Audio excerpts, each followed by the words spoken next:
Dora the explorer ये एक ऐसा शो था जिसने बहुत सारी मेरी बचपन की यादें इससे जुड़ी हुई हैं। ये शो हम सबके बचपन की यादों में बस गया है। जब हम छोटे थे ना तो हम इस कलरफुल और फन फिल्ड दुनिया में खो जाते थे, जहाँ एक छोटी सी लड़की डोरा अपने बैकपैक और मैप के साथ एडवेंचर्स पर निकलती थी। ये शो बहुत सिंपल था, एक क्यूट लड़की, एक मंकी जो उसका बेस्ट फ्रेंड था और उसकी ज़िंदगी को सीखने का एक एक्साइटिंग तरीका। लेकिन अगर आप थोड़ा डीपर जाके सोचें तो ये सिंपल सा शो शायद हमारे दिमाग पर अपने आप को छुपाने के लिए कोई और वजह रख रहा था। नहीं समझे? मैं समझाता हूँ। देखो, एक डिस्टर्बिंग थ्योरी है जो ये सजेस्ट करती है कि डोरा का यूनिवर्स कुछ और ही कॉम्प्लेक्स और डार्क था। इस थ्योरी के मुताबिक ये जो इनोसेंट और फ्रेंडली शो हम देखते आए हैं ना, उसमें कई हिडन लेयर्स हैं जो दिखाने के लिए नहीं बनाए गए, और ये एक साइकोलॉजिकल एक्सपीरियंस है जो बच्चों के दिमाग को मैनिपुलेट करता है। ये डिस्टर्बिंग थ्योरीज ये कहती हैं कि डोरा का वर्ल्ड एक्चुअली एक काइंड ऑफ साइकोलॉजिकल प्रिजन है जहां कैरेक्टर्स अपने रियल दुनिया से एस्केप करते हैं। डोरा जो हर वक्त अपने एडवेंचर्स पर होती है, उसके वर्ल्ड एक ड्रीम लाइक स्टेट है, एक फिक्शनल यूनिवर्स जो उसकी रियलिटी से काफी डिफरेंट है। ये थ्योरी ये भी सजेस्ट करती है कि डोरा और उसके दोस्त बूट्स और बाकी एनिमल्स सब कुछ एक सॉर्ट ऑफ वर्चुअल रियलिटी में एग्जिस्ट करते हैं, जहां वो अपने फियर्स और इमोशंस को हाइड करने की कोशिश करते हैं। उनकी दुनिया का जो स्ट्रक्चर है ना, वो एक तरह का कंट्रोल्ड इन्वायरमेंट है जहां किसी भी सीरियस इशू का कन्फ्रंटेशन नहीं होता। हर चीज़ में एक परफेक्टनेस होती है, जैसे कि हर एडवेंचर का सॉल्यूशन जल्दी से मिल जाता है और हर प्रॉब्लम का क्विक फिक्स होता है। ये परफेक्ट वर्ल्ड एक्चुअली एक साइकोलॉजिकल कॉपिंग मैकेनिज्म हो सकता है, जहां ये कैरेक्टर्स अपनी ट्रू रियलिटी से बचने की कोशिश करते हैं। इस थ्योरी के मुताबिक डोरा का वर्ल्ड एक प्लेस है जो बच्चों को एंटरटेन करते हुए उनके सबकॉन्शियस फियर्स को मास्क कर रहा होता है। मुझे पता है आप सबको मेरी बातें बहुत अजीब और कंफ्यूजिंग लग रही होंगी, पर स्टिक टू मी, मुझे अभी बहुत कुछ कहना है मजीद। देखो, अगर आप डोरा द एक्सप्लोरर देखते होगे ना, तो बचपन में आपने देखा ही होगा, तो एक और इंट्रिगिंग कैरेक्टर है जो हमेशा एक मिस्ट्री बना रहता है, स्वाइपर जो एक फॉक्स है जो हर वक्त डोरा और उसके फ्रेंड्स से उनकी चीज़ों को चुराने की कोशिश करता रहता है। इस कैरेक्टर को देखकर एक और डिस्टर्बिंग थ्योरी समझ आती है कि स्वाइपर का कांस्टेंट प्रेजेंस और उसकी हर वक्त के ट्रिक्स और चोरी की कोशिश एक्चुअली एक डीपर साइकोलॉजिकल कॉन्सेप्ट का सिंबल हो सकती है।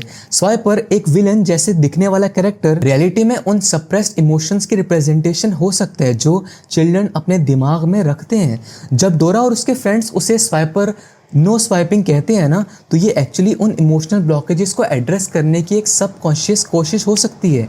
इस थ्योरी के मुताबिक स्वाइपर उन चीज़ों को रिप्रेजेंट करता है जो हम अपनी लाइफ में ना सप्रेस करते हैं, लेकिन फिर भी वो हमारे सामने आकर प्रॉब्लम्स क्रिएट करते हैं। स्वाइपर का कॉन्स्टेंटली इंटरफेरेंस और उसके अनप्रिडिक्टेबल एक्शंस एक्चुअली उन अनरिजॉल्व इमोशनल इश्यूज का सिंबल हो सकते हैं जो बचपन में हम सबके दिमाग में होती हैं। और ऊपर से एक और चीज़ जो मुझे सबसे ज़्यादा अजीब लगी है इसमें, वो है कि डोरा का बैकपैक जो हर एपिसोड में उसकी मदद करता है, एक और सिंबल है जो मेरी टाइटल पर लिखी हुई स्टेटमेंट को प्रूव करता है। इसके बारे में एक डिस्टर्बिंग पॉइंट ये है कि डोरा का बैकपैक जो एक ऑब्जेक्ट की तरह बहुत हेल्पफुल दिखाया गया है, एक्चुअली एक सिंबल हो सकता है हमारी इमोशनल डिपेंडेंसीज का। बैकपैक की खुद की वॉइस होना और हर प्रॉब्लम को सॉल्व करने की एबिलिटी ये दिखाती है कि डोरा को अपनी पर्सनल सपोर्ट सिस्टम के बिना कुछ भी अकॉम्प्लिश करना मुश्किल होता है।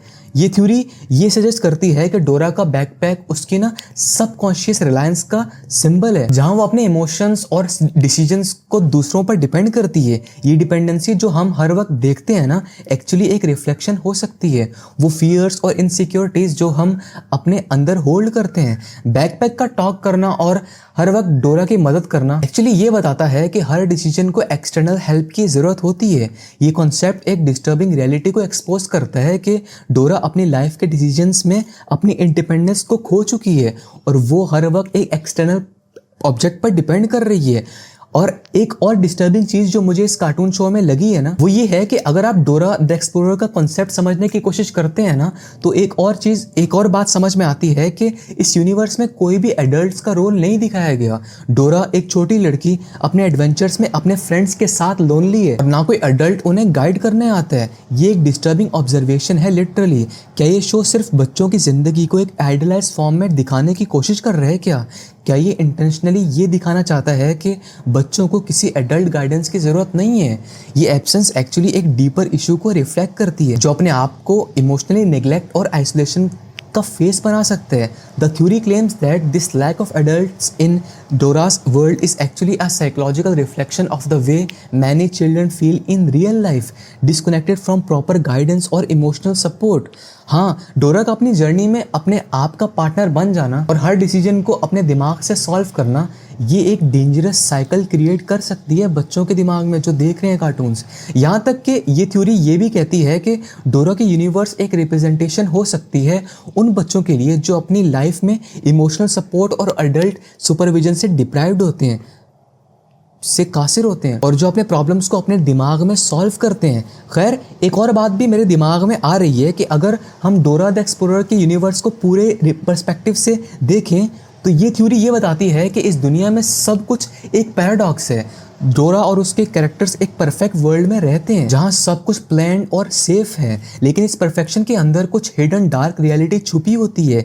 ये एक वर्ल्ड है जो बच्चों को एंटरटेन करते हुए उनके इमोशनल और साइकोलॉजिकल इश्यूज को सप्रेस कर रहे हैं और उनको अपनी रियलिटीज को फेस करने से रोक रहे हैं। डोरा का वर्ल्ड एक एस्केप का सिंबल है, एक ऐसे प्लेस का रिप्रेजेंटेशन जहाँ चिल्ड्रन अपने फियर्स, एंजाइटीज और कॉम्प्लेक्स इमोशंस को समझने की बजाय उन्हें भूल जाते हैं। हाँ, इस यूनिवर्स में हर चीज़ ना कंट्रोल्ड है और सेफ है, लेकिन इसी सेफ्टी के चक्कर में वो अपनी असली ज़िंदगी के चैलेंजेस का सामना नहीं कर पा रहे होते। डोरा के एडवेंचर्स जो पहले इनोसेंट और फन लगते थे, अब एक डीपर और डिस्टर्बिंग लेवल पर समझ में आते हैं मुझे।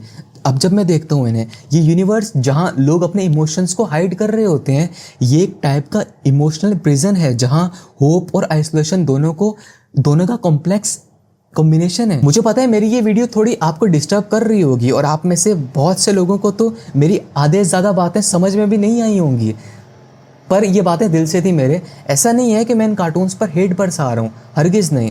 बट द थिंग इज़, मुझे जस्ट मेरे माइंड में टॉपिक आया, मुझे बस उस पर बोलना होता है और मैं बस बोलता रहता हूँ बिना रुके, मतलब कुछ नहीं है। चलो ओके बाय। वैसे एक बात है, मैंने कुछ पता नहीं कितने साल हो गए हैं ये कार्टून शो देखा हुआ, शायद बचपन में ही देखा था स्कूल के कंप्यूटर लैब में, और जितना मुझे याद आ रहा है ना उसके बाद मैंने कभी नहीं देखा इसको, बट मुझे वो पुराना ही याद है, उसी को मैं याद ताज़ा करके आप ये वीडियो बनाइए। खैर, वीडियो कैसे लगी बताना कमेंट्स में, ऐसी वीडियोस मुझे फॉलो कर सकते हैं। बाय।